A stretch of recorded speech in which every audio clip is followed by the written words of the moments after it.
عامر عباسی صاحب آج جب صدر کا انتخاب ہوا اس میں پی ٹی آئی نے پارٹیسپیٹ کیا. ان کے امیدوار تھے محمود خان اچکزئی صاحب جنہوں نے شکریہ بھی ادا کیا. کل تک وہ بہت برے تھے لیکن اس الیکشن کے لیے وہ سب سے سوٹیبل کینڈیڈیٹ تھے پی ٹی آئی کی طرف سے. اب اگر اتنا ہی اعتراض تھا اس الیکشن پہ تو پارٹیسپیٹ ہی کیوں کیا؟ یہ نوبت آئی کیوں؟ بہت ہی معصومیت سے آپ جب یہ سوال پوچھتی ہیں کہ مخصوص نشستیں اور الیکشن میں پارٹیسپیٹ کیوں کیا، تو اس پہ تحریک انصاف کے لوگوں سے جب میں نے پوچھا تو وہ بہت دلچسپ سٹوری سناتے ہیں. وہ یہ کہتے ہیں کہ شاید لوگ بھول جاتے ہیں کہ پچھلے 10 ماہ میں ہمارے ساتھ کیا ہوا. ہم اس الیکشن کروانے کے لیے ہمیں کس مراحل سے اتنی رٹ کیوں لگاتے ہیں؟ کیا وہ بھول گئے کہ 2018 میں کیا ہوا تھا دوسری جماعتوں کے ساتھ؟ جی بالکل. یہ کہتے ہیں کہ 2018 میں اگر وہ یہ کہتے ہیں کہ اگر جس طرح یہ کہا جاتا ہے کہ زیادتی ہوئی تھی تو یہ حال اس وقت بھی نہیں ہوا تھا جو 2024 میں ہوا ہے.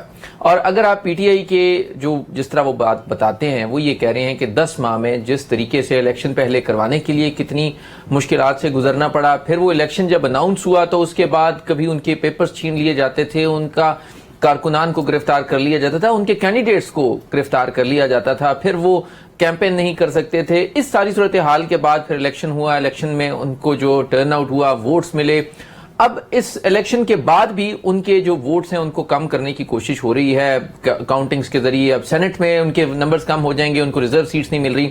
تو یہ میرے خیال میں ان کو بھی پتا ہے، میں آپ کو بات ان کو بھی پتا ہے کہ نہ تو ہمارا پریزیڈنٹ بن سکتا تھا، نہ ہمیں مخصوص نشستیں ملنی تھی، نہ یہ سارے، لیکن وہ اپنے حقوق کے لیے کوشش کر رہے ہیں، عدالتوں میں بھی جا رہے ہیں، باقی فورمز بھی یوز کر رہے ہیں. لیکن اس 8 فروری کے انتخابات کے بعد انہوں نے بہت گین کیا ہے. کیا گین کیا ہے؟ انہیں پورے صوبے میں ایک حکومت مل گئی ہے.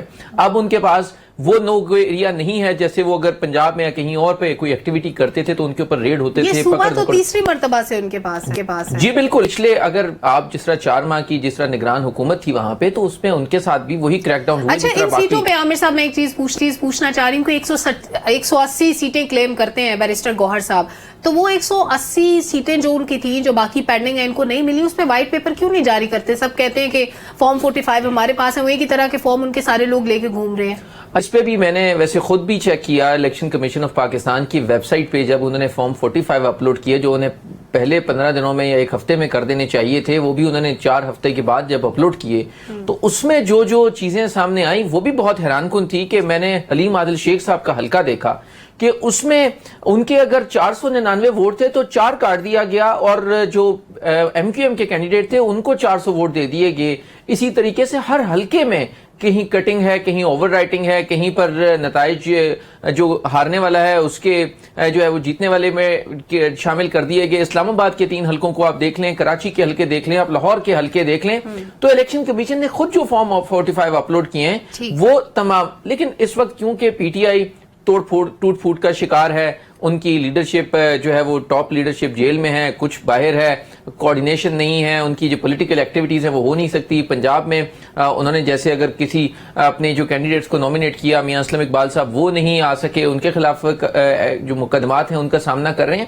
سو لہٰذا ایسی صورتحال میں ان کا اس لیول پہ بھی آنا میرا خیال ہے کہ یہ بھی بہرحال یہ ڈیموکریسی کی وجہ سے اور جمہوریت کی وجہ سے ہی ہوا کہ لوگوں نے ان پہ اعتماد کیا اور ووٹ دیا اور پھر وہ اپنی حکومت بنا رہے ہیں. اب ایک علاقہ یا ایک حلقہ یا ایک صوبہ ان کے پاس ہے کہ جہاں پر وہ اپنی سیاسی ایکٹیویٹیز کر رہے ہیں. آئندہ آنے والے دنوں میں لگتا ہے کہ دونوں طرف سے تھوڑا سا تحمل کا مظاہرہ کیا جائے گا اور یہ سسٹم کو آگے چلایا جائے گا. بہرحال اگر یہ لڑائی جھگڑے چلتے رہے تو بہرحال اس کا نقصان ملک کو ہوگا. بالکل ٹھیک ہے.